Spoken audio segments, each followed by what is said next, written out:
Honourable Member for Cumberland, Colchester. Well, thank you very much, Madam Speaker. It's always a pleasure to rise. It's my colleague from Peterborough, Kawartha, talked about this being Groundhog Day, and it seems as we're talking about this particular topic over and over and over again. And my colleague who spoke just a minute ago from, I believe his riding's Ottawa Centre, is talking about the safety in these products. It's interesting because the reason that any health warnings were found about these products is because of the inspections already conducted by Health Canada.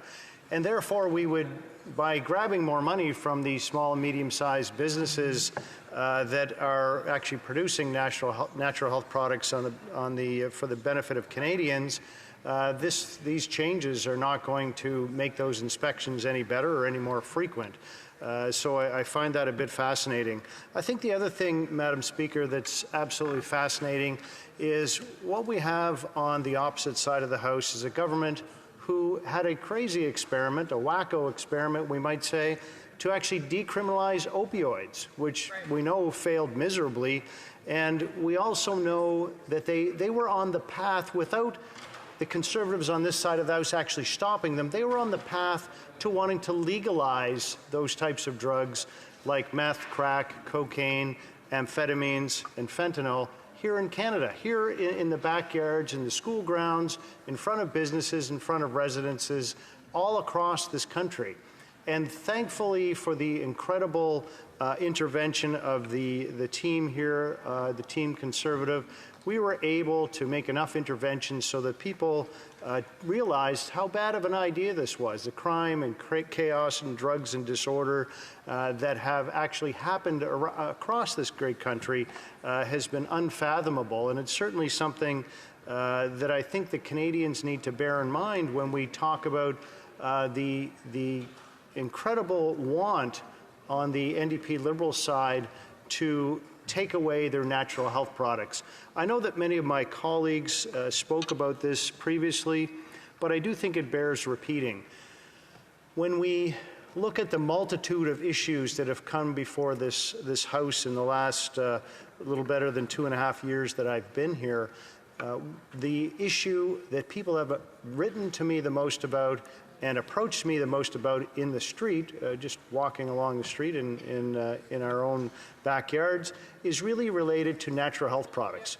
Canadians have made it incredibly clear that they do not want this government interfering, as they are wanting to do, with their natural health products. We know also clearly from statistics, and I know some of this is a bit repetitive, but I think it bears repeating, that over 80% of Canadians use natural health products on a regular basis.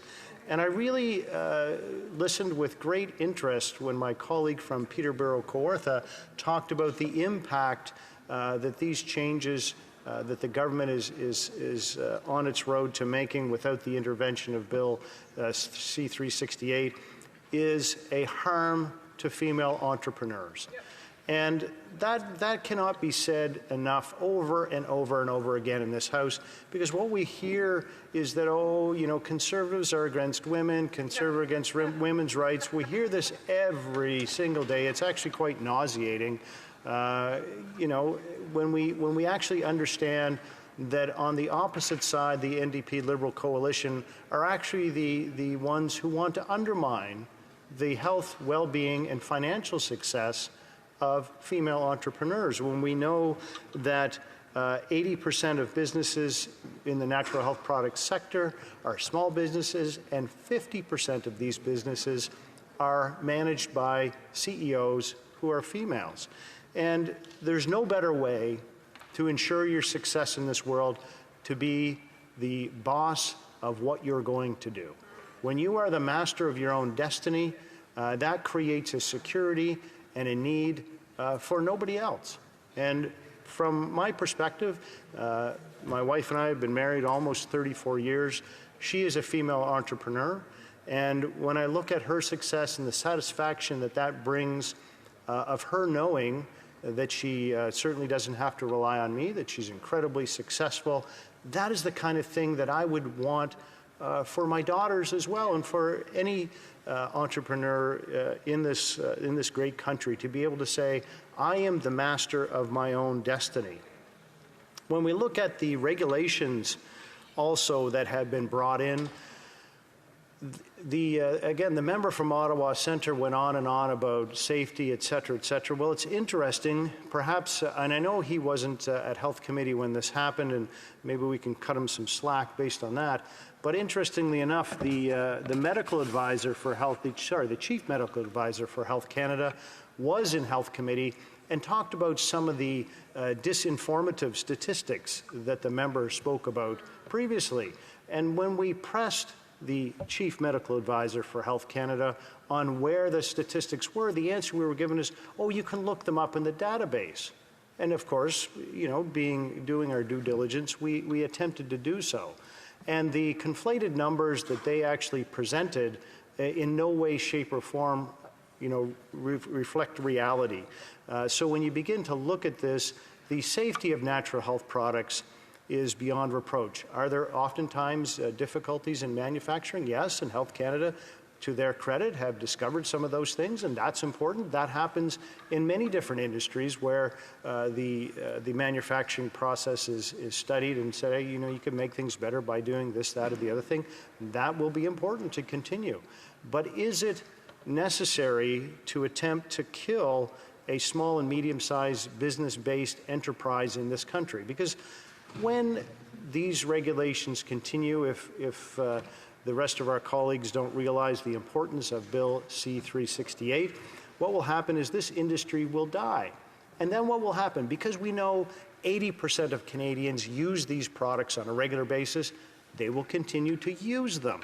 And when they continue to use them, that means they are going to have to buy them somewhere else other than the great from the great Canadian industry that we have, which we know is incredibly safe. And the regulations that exist here in this country at the current time, bar the changes that the NDP Liberal Costly Coalition wanted to make in the last budget, is the envy of the rest of the world. And we hear that, again, we did much research on this last year when we went through all this foolishness before. Australia says, of course, we want to adopt what Canada's doing because it's so great. The regulations are absolutely incredible. And when we tell them, oh, the Costly Coalition wants to meddle with them, and they would say, why would you want to do that? You have a great system now. So when we look at increasing the cost of products by 50 to 75%, when we see 20% of small businesses in Canada having to close, when we see some of the other kind of ridiculous regulations, increasing the label size to put more warnings and words and cautions, et cetera, on them. The anti-plastic crew over here is increasing the amount of plastic that's going to have to be used to do it at a cost, Madam Speaker, of about $200,000 per product. And it's often been said that this is a regulation looking for something to regulate and also looking for another way to fuel their ridiculous spending. So when we look at, again, at another industry, let's look at the prescription drug industry. And I know some of my colleagues briefly talked about this. But we know that the prescription drug industry harms seniors every year.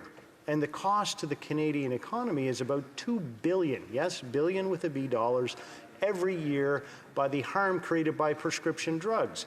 Now, do we hear that the NDP Liberal Coalition is saying we need to have more regulations related to that? No, we don't. We do not hear that.